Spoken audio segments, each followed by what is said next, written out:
It's sad to report on someone that you've met, admired and of course become friends with.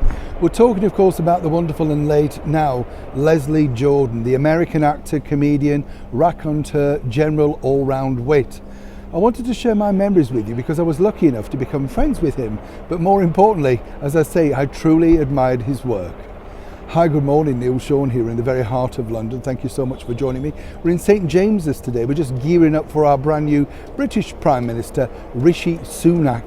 He's going to be going over to Buckingham Palace to meet our King, King Charles III, to form yet another government. Interesting times, isn't it, as we often say here on the show in the news today. And I wanted to share my memories with you of a wonderful man that I became very fond of, the actor, comedian, as I say, raconteur, Leslie Jordan. Lots of people got in touch saying, did you meet him?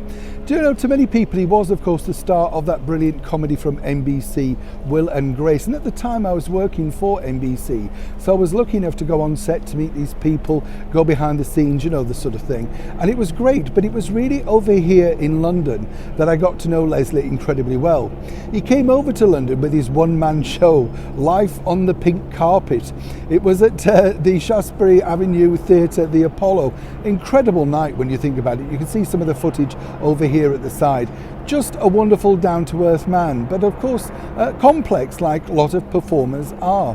What was interesting also when you think with Leslie is, as he pointed out, he wanted to be the totally different character to the one that he was playing, mainly comedic roles and sometimes dark, sinister roles. But as he said, his height procured him from being a romantic lead, which is what he always wanted to do. But as he also pointed out, he'd had a wonderful career eventually, even though he'd had a lot of knocks, kickstarts and fails and all sorts of things. That's the point of being in show business, you know, it toughens you up. When he came over to London, he couldn't believe how popular the show was, or indeed his character.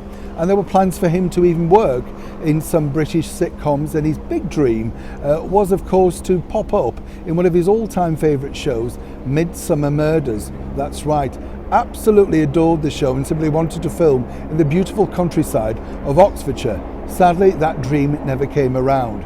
But I'm sure, like me, you just want to wish all the very best to Mr. Jordan's family and of course all of his close friends that were lucky enough to work with him over the years.